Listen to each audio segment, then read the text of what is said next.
महाराष्ट्र के अहिल्यानगर जिले से मंदिर बनाम दरगाह का नया तनाजा सामने आया है। जमीन पर मंदिर बना है। हिंदू फरीक उसे कनीफनाथ का मंदिर बता रहे हैं, लेकिन मुसलमानों का कहना है कि ये रमजान शाह बाबा की दरगाह है। हालात इतने खराब हो रहे हैं कि मुसलमानों को घर छोड़ने के लिए मजबूर होना पड़ रहा है। इस तनाजे का रोजमर्रा की जिंदगी पर भी खासा असर पड़ रहा है। कैसे, इस रिपोर्ट में देखिए। महाराष्ट्र में मंदिर वर्सेस दरगाह पर सवाल। महाराष्ट्र का अहमदनगर जिला सुर्खियों में है। उसकी वजह है कि एक छोटा गांव गोहा, जहां सालों से रह रहे दो तबकों के बीच अब मंदिर बनाम दरगाह के सवाल ने कशीदगी की शक्ल इख्तियार कर ली है। मामला न सिर्फ अकीदत से जुड़ा है, बल्कि रोजमर्रा की जिंदगी को भी बुरी तरह मुतासिर कर रहा है। दरअसल जहां मंदिर बना है, उस जगह को लेकर तनाजा है। गांव के मुसलमानों का कहना है कि जिस जगह पर आज कनीफनाथ मंदिर है, वो असल में यहाँ रमजान शाह बाबा की दरगाह है। हमारी एक दरगाह है, कानोबा उर्फ रमजान शाह। इसके हम खानदानी मुजोर है, हमको पूरे डॉक्यूमेंट है। इसने यहाँ क्या किया, यहाँ एक जबरन मूर्ति रखी। जबरन मूर्ति रख के उसको बोले वो प्रकट हो गई। या लाउड स्पीकर लगाए, झंडे लगाए, हमारे झंडे सब निकाल डाले, हमारे गलेप निकाल डाले। पहले हमारा हरा गलेप रहता था, आज वहाँ उन्हें उनका भगवा गलेप डाले। वहाँ एक तोता या पुजारी रखेले। तो वहीं हिंदू फरीक का कहना है कि ये जगह कनीफनाथ भगवान का पुराना मंदिर है, जिसकी तामीर भी 18वीं सदी में हुई थी। उनका कहना है कि मुसलमानों को सिर्फ इस जगह की देखरेख की जिम्मेदारी दी गई थी, न कि मालिकाना हक। कानिफनाथ देवस्थान का मंदिर है, वो 1854 साल के पूर्व का मंदिर है। और वो मंदिर जो वक्फ बोर्ड लगाया उन लोगों ने वो मंदिर पे, और उनकी वो जगह है मंदिर की, वो 40 एकड़ की जगह है। और उस सब जगह पे उन्होंने वक्फ बोर्ड लगाया। कानिफनाथ देवस्थान नाम था पहला, और बाद में वो रमजान शाह बाबा दरगाह करके नाम बदलने को आया तहसील कार्यालय में। वहाँ से विवाद चालू हो गया। ऐसे में अब ये तनाजा मुसलमानों की जिंदगी पर काफी असर डाल रहा है। मुसलमानों का कहना है कि हमारी दुकानों से सामान खरीदने से हिंदू तबके ने मना कर दिया। स्कूलों में पढ़ रहे मुस्लिम बच्चों पर श्री राम के नारे लगाने का दबाव बनाया जा रहा है।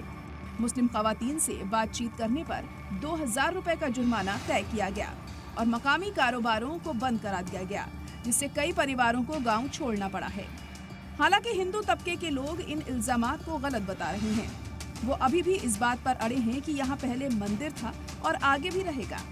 उनका इल्जाम है कि प्रसाद की बेहुरमती की वजह से ये तनाजा बढ़ा। लेकिन सवाल ये है कि जब मामला अकीदत का है, तो कोई किसी खास मजहब के लोगों को समाजी बॉयकॉट कैसे कर सकता है?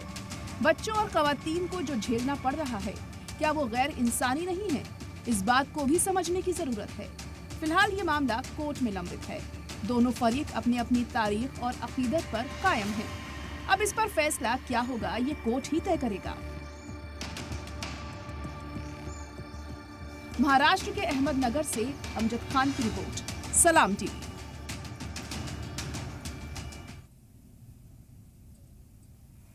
और इसी खबर पर ज्यादा जानकारी के लिए हमारे नुमाइंदा अमजद लाइव जुड़ चुके हैं। अमजद, ये जो पूरा मामला सामने आया है, यहाँ मस्जिद को मंदिर करार दिया जा रहा है, आखिर किस तरीके से ये चीजें फिलहाल वहां भी देखने को मिल रही हैं और अपडेट क्या मिल पा रही है इससे मुताल्लिक अभी?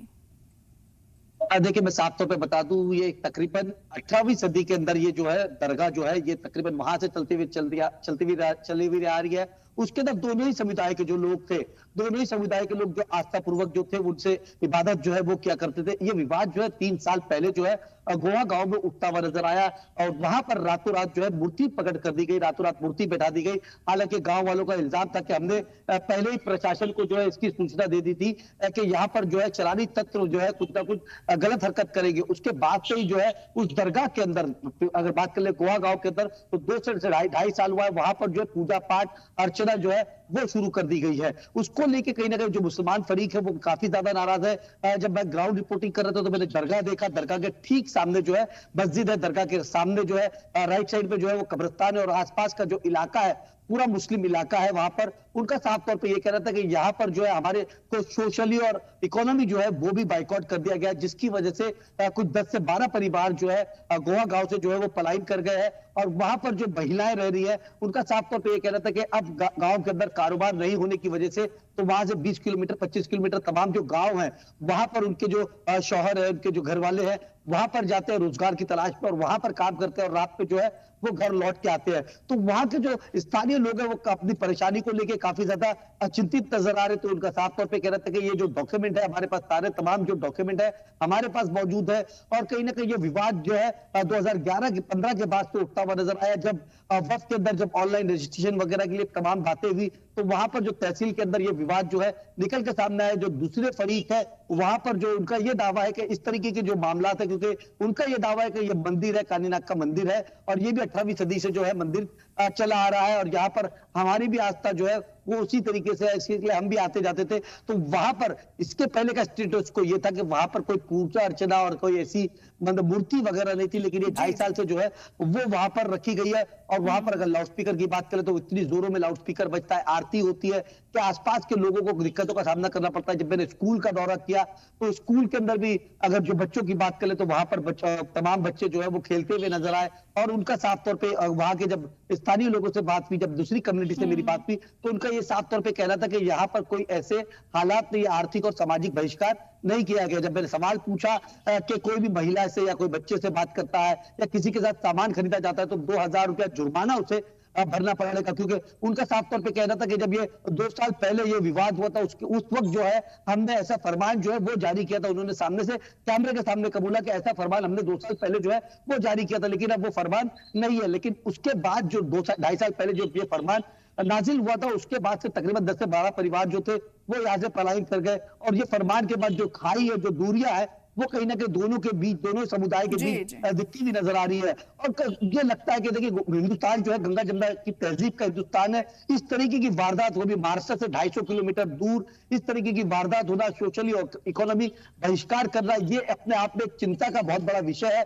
हालांकि महाराष्ट्र सरकार ने 2016 के अंदर एक कानून बनाया था कि जिसके अंदर आर्थिक और सामाजिक बहिष्कार अगर कोई करता है, कोई भी शख्स का करता है, तो उसके ऊपर सख्त से सख्त कार्रवाई होनी चाहिए, लेकिन ये होती भी नजर नहीं आई। जब मैं वहां के स्थानीय एसपी से बात करने की कोशिश करी तो उनका साफ तौर पे कहना था कि वो मंडे तक का है नहीं। वहां के जो विधायक है, जो बीजेपी के विधायक आते हैं, तो उनका फोन बंद आ रहा था, और जो लड़के हैं, जो एनसीपी शरद पवार के मेंबर ऑफ पार्लियामेंट है, जब हमने उनसे बातचीत करी तो वो भी अहमदनगर से जो थे, एलिया नगर से जो थे, वो बाहर थे। तो कैमरे के सामने तो ये तमाम जो लोग हैं वो कुछ नहीं बोल पाए, लेकिन सलाम की टीम जो है इनसे ये लगातार सवाल पूछ रही कि जो इनका सामाजिक और आर्थिक बहिष्कार किया गया है इसको कब तक वापस लिया जाएगा। अगर इस तरीके से अगर बिल्कुल देखिए, इस तरह से तो वहाँ के लोगों को भी काफी दिक्कतें पेश आ सकती हैं, और बहुत जरूरी है कि इन हालात को नॉर्मल करना, तो बड़ा कदम उठाना भी जरूरी हो जाता है। फिलहाल आपका बहुत शुक्रिया हमारे साथ जुड़ने के लिए।